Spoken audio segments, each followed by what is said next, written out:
Chicos, buenas noches. Esta vez voy a explicarles sobre la conversión o transformación de una cantidad compleja en forma binómica a su forma polar y trigonométrica para la unidad educativa Julio Moreno Espinosa. Entonces, por favor, atender, ¿no? Vamos a utilizar este software que permite poder hacer la explicación de la clase.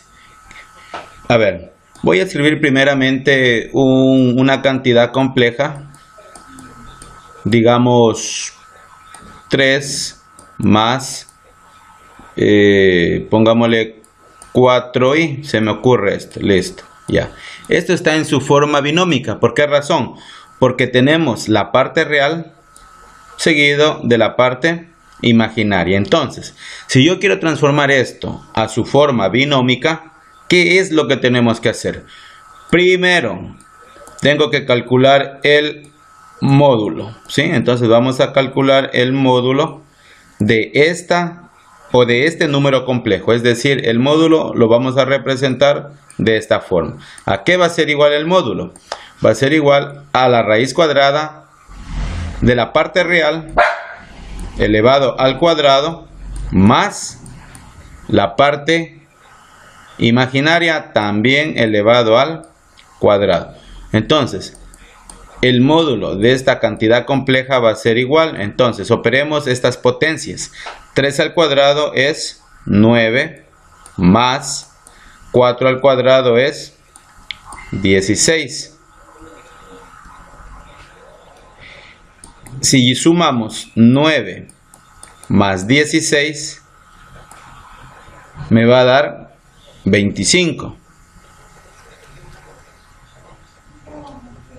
¿Verdad? Listo. Si yo le extraigo la raíz cuadrada de 25, ¿cuánto va a ser? 5. Es decir, el módulo de este complejo es 5, ¿verdad? Entonces, si yo, por ejemplo, quiero transformar esta cantidad compleja a su forma polar, entonces, ¿qué necesito yo? Entonces, esta cantidad compleja a su forma polar va a ser igual al módulo, ¿verdad? Seguido del argumento, que viene a ser en este caso, pues, el ángulo, ¿no? Entonces, ya tengo, ¿qué cosa? El módulo. ¿Cuánto es el módulo? Es 5. Pero necesito el argumento. Entonces, ¿cómo calculo el argumento? El argumento, pues podemos nosotros trabajar, para que me entiendan un poco esto, pues voy a graficar esta cantidad compleja. 3 en el valor de X sería 3.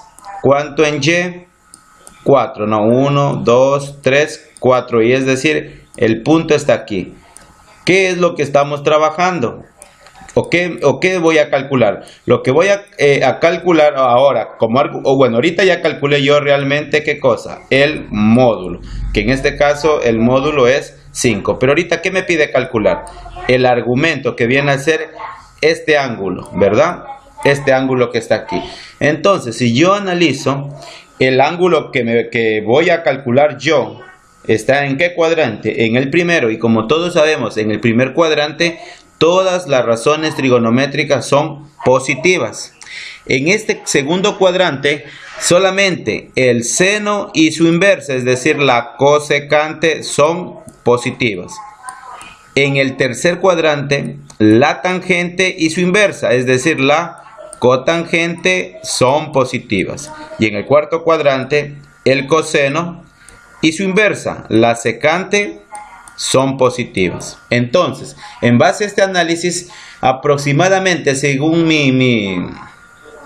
la gráfica que acabé de realizar, pues solamente tengo, qué sé yo, aproximadamente entre 40, 50, 60 grados. Entonces, eso es lo que vamos a aplicar. Entonces, para yo calcular el argumento, vamos a aplicar nosotros la definición de tangente. ¿Por qué razón?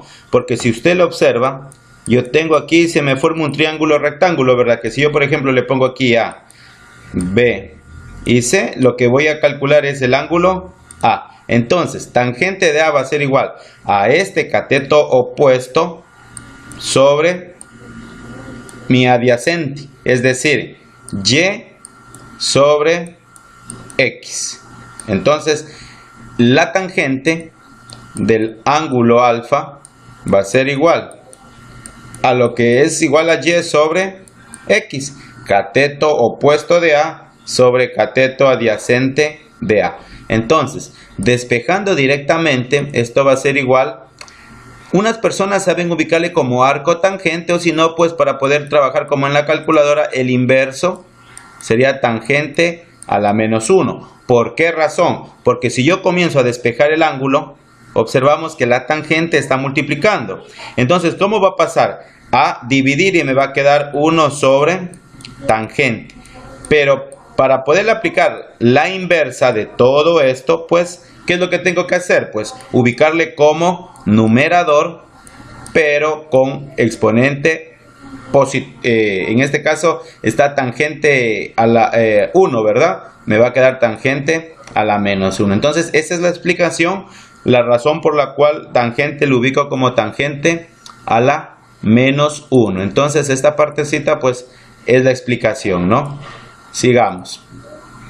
Y, ¿cuánto es? Según esto, Y es 1, 2, 3 y 4. Entonces, Y es 4 entre X es 3. Entonces, ahora lo que vamos a hacer es dividir 4 entre 3. Entonces, ¿cómo nos podemos ayudar con la calculadora?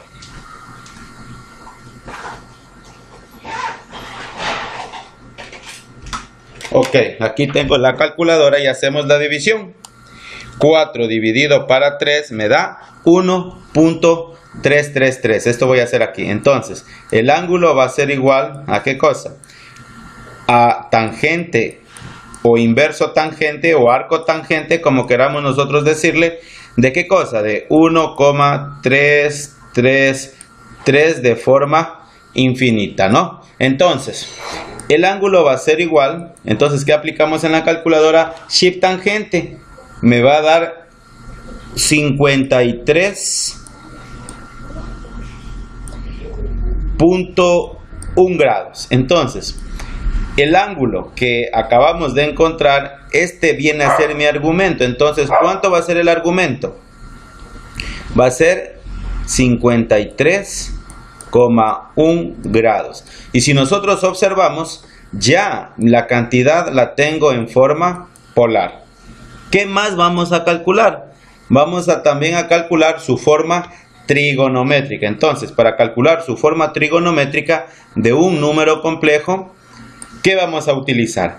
El módulo de la cantidad compleja multiplicado por el coseno del ángulo calculado o del argumento más el seno de ese ángulo, pero y como parte imaginaria. Entonces, ¿a qué va a ser igual la cantidad compleja pero expresada de forma trigonométrica? ¿Cuánto tengo de módulo? Ya lo acabé de calcular, lo tengo aquí, que sería 5, que multiplica al coseno de ¿cuánto? De 53 grados, más el seno de 53 grados.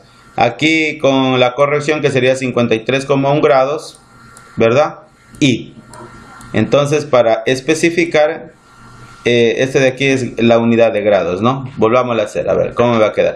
Me va a quedar 53,1 grados, pero y, ¿verdad? Entonces, lo tengo de forma binómica a forma polar y su forma trigonométrica. Atentamente, Fernando Vélez, de EI Profe. Gracias.